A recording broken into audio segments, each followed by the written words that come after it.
ایک صحابی ہیں، ان کا نام ہے حنظلہ رضی اللہ تعالیٰ۔ حنظلہ رضی اللہ تعالیٰ عنہ ایک دن گھر سے نکلے، راستے میں ابو بکر صدیق ملے، کہا کہ اے حنظلہ کیا بات ہے، کہاں جا رہے ہو؟ کہا اللہ کے نبی کے پاس جا رہا ہوں۔ کہا کہ حنظلہ کیا بات ہے، کیوں جا رہے ہو؟ کہا اے ابو بکر صدیق، میں اللہ کے نبی کے پاس ایک سوال کرنے جا رہا ہوں۔ سوال یہ ہے کہ جب ہم اللہ کے نبی کے پاس بیٹھتے ہیں، جب جنت کی باتیں ہوتی ہیں، جہنم کی باتیں ہوتی ہیں، آخرت کی باتیں ہوتی ہیں، ایسا لگتا ہے کہ جنت کو اپنی آنکھوں سے دیکھ رہے ہیں، جہنم کو اپنی آنکھوں سے دیکھ رہے ہیں، دل میں اللہ کا ڈر پیدا ہوتا ہے، اللہ کے عذاب کا خوف دل میں پیدا ہوتا ہے۔ لیکن اے ابو بکر، جب بیوی بچوں میں لگ جاتے ہیں، جب دنیا داری میں لگ جاتے ہیں، جب گھر کے کاروبار میں لگ جاتے ہیں، پھر دل کی وہ کیفیت ختم ہو جاتی ہے، پھر دل کی وہ حالت ختم ہو جاتی ہے۔ اور مجھے ایسا لگتا ہے کہ یہ تو منافق کی پہچان ہوتی ہے کہ کبھی اس کے دل میں ایمان بڑھ جاتا ہے، کبھی گھٹ جاتا ہے۔ یہ تو منافق کی پہچان ہے کہ کبھی بہت اللہ سے ڈرنے کی بات کر رہا ہے اور کبھی دل میں اللہ کا کوئی ڈر نہیں ہے۔ اس لیے ابو بکر صدیق مجھے ڈر پیدا ہو گیا کہ کہیں میں منافق تو نہیں ہو گیا۔ حضرت ابو بکر صدیق نے کہا اے حنظلہ، سوال تو تمہارا جینوئن ہے، سوال تو تمہارا صحیح ہے، یہ تو ہم بھی محسوس کرتے ہیں، چلو چل کر کے اس کو اللہ کے نبی سے کلیئر کر لیتے ہیں۔ اب یہ دونوں ہستیاں جناب محمد الرسول اللہ صلی اللہ علیہ وسلم کے پاس آتی ہیں۔ حضرت حنظلہ کہتے ہیں اللہ کے نبی ایسا ایسا معاملہ ہے اور مجھے ایسا لگتا ہے کہ میں منافق ہو گیا ہوں۔ نافق حنظلہ، اے اللہ کے نبی، حنظلہ تو منافق ہو گیا ہے۔ حضرت حنظلہ نے دوسروں پر فتوے نہیں لگائے، دوسروں کو منافق نہیں کہا، اپنے آپ کو کہا کہ اے اللہ کے نبی، مجھے یہ ڈر ہو رہا ہے، مجھے یہ ڈاؤٹ ہو رہا ہے کہ کہیں میں منافق تو نہیں ہو گیا۔ آپ نے فرمایا اے حنظلہ، جب تم میری مجلس میں بیٹھتے ہو، جب جنت کی باتیں ہوتی ہیں، جہنم کی باتیں ہوتی ہیں، اے حنظلہ، اگر تم ہر وقت اسی حالت پہ رہو گے، اگر تمہارا ایمان ہمیشہ اسی حالت میں رہے گا، لَصَافَحَتْكُمُ الْمَلَائِكَةُ عَلَىٰ فُرُوشِكُمْ، تو اے حنظلہ تمہارے بستر پر آ کر کے فرشتے تم سے مصافحہ کریں گے، اتنے اللہ والے بن جاؤ۔ مگر یہ پاسبل نہیں ہے، یہ ممکن نہیں ہے کہ دل ہمیشہ ایک حالت میں رہے۔ اے حنظلہ، دل کے اندر ایمان گھٹتا ہے، بڑھتا ہے، اپ اینڈ ڈاؤن ہوتا ہے، اوپر اور نیچے ہوتا ہے، اس کا مطلب یہ نہیں ہے کہ تم منافق ہو گئے۔ میرے عزیزوں، میرے بھائیوں، حضرت حنظلہ کو اگر فکر ہوئی، سب سے پہلے اپنی فکر ہوئی، انہوں نے اپنے بارے میں جا کر کے پوچھا اے اللہ کے نبی، میں تو منافق نہیں ہو گیا۔ اور آگے بڑھیے، اللہ کے نبی کے ایک صحابی ہیں، نام نوٹ کر لو، حذیفہ بن یمان۔ یہ کون صحابی ہیں؟ یہ اللہ کے نبی کے سیکریٹری تھے۔ سیکریٹری کس کو بولتے ہیں؟ جس کو راز کی باتیں بتائی جائیں۔ اللہ کے نبی نے ان کو بہت ساری راز کی باتیں بتائی تھی، حتیٰ کہ حضرت حذیفہ ابن یمان کو اللہ کے نبی نے مدینہ کے اندر رہنے والے منافقوں کی لسٹ بھی بتائی تھی۔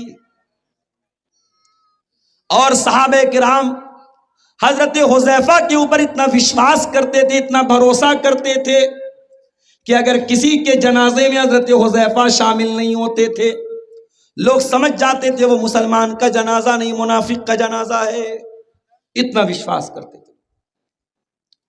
حضرت حذیفہ رازدار رسول تھے، نبی نے ان کو راز کی باتیں بتائی تھی۔ حضرت حذیفہ کے پاس ایک دن حضرت عمر آتے ہیں اور حضرت عمر حضرت حنظلہ کا ہاتھ، حضرت حذیفہ کا ہاتھ پکڑ کے کہتے ہیں اے حذیفہ، سچ بتانا، اللہ کے نبی نے آپ کو منافقوں کی جو فہرست بتائی تھی، منافقوں کی جو لسٹ بتائی تھی، اے حذیفہ اللہ کا واسطہ دے کر کے کہتا ہوں، سچ بتانا اس لسٹ میں کہیں عمر ابن خطاب کا نام تو نہیں ہے، اس میں کہیں میرا نام تو نہیں ہے؟ حضرت حذیفہ نے کہا کیسی بات کر رہے ہیں اے عمر، اے امیر المومنین، کیسی بات کر رہے ہیں، آپ کبھی اس لسٹ میں نہیں ہو سکتے، میں گواہی دیتا ہوں آپ کے ایمان کی، آپ اس لسٹ میں نہیں۔ حضرت عمر جیسا انسان، اس کو اپنی فکر ہے میرے بھائی، کہ کہیں ایسا تو نہیں مجھ سے کبھی کوئی ایسی چوک ہو گئی ہو کہ نبی نے منافقوں کی جو لسٹ بتائی ہے کہیں اس لسٹ میں میرا نام تو نہیں۔ آج کون اپنے آپ کو منافق سمجھنے کو تیار ہے؟ ہمیں تو دوسروں پر فتوے لگانے ہیں، ہمیں تو دوسروں کے ایمان کا فیصلہ کرنا ہے۔ میرے پیارے ساتھیوں، اصلاح معاشرہ کی تمام کوششیں آج اسی لیے ناکام ہو رہی ہیں کہ ہر انسان دوسروں پر کیچڑ اچھال رہا ہے، کوئی اپنی اصلاح کرنا نہیں چاہتا ہے۔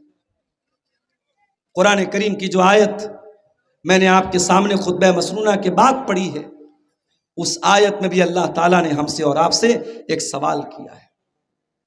یہ قرآن کی 27ویں پارے کی آیت ہے، سورۃ الحدید کی آیت نمبر 16 ہے، اور یہ سوال اللہ تعالیٰ نے 1400 سال پہلے اپنے نبی کے صحابہ سے کیا تھا، جبکہ صحابہ بہت مضبوط ایمان والے تھے، ان کے سامنے تو ہم کچھ بھی نہیں ہیں۔ قرآن یہ سوال آج بھی ہم سے اور آپ سے کرتا ہے۔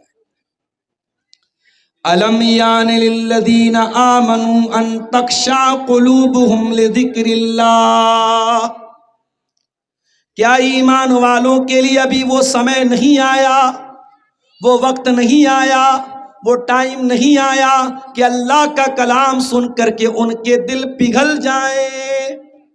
ان تخشع قلوبہم لذکر اللہ وما نزل من الحق، اللہ تعالیٰ نے جو آیتیں قرآن کی نازل کی ہیں، جو حق باتیں اللہ تعالیٰ نے نازل کی ہیں، ان آیتوں کو سن کر کیا ایمان والوں کے دل ابھی بھی نہیں کانپ رہے ہیں، ابھی بھی نہیں لرز رہے ہیں؟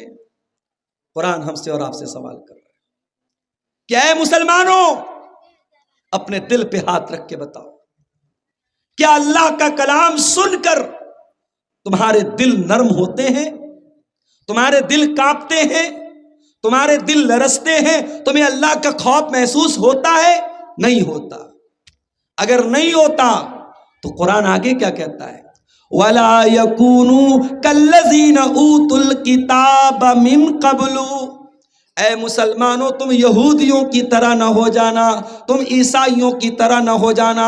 یہودیوں کو تورات ملی، عیسائیوں کو انجیل ملی، انہوں نے تورات کو بھلا دیا، انہوں نے انجیل کو بھلا دیا۔ اے مسلمانوں، یہودیوں کے دل سخت ہو گئے، عیسائیوں کے دل سخت ہو گئے۔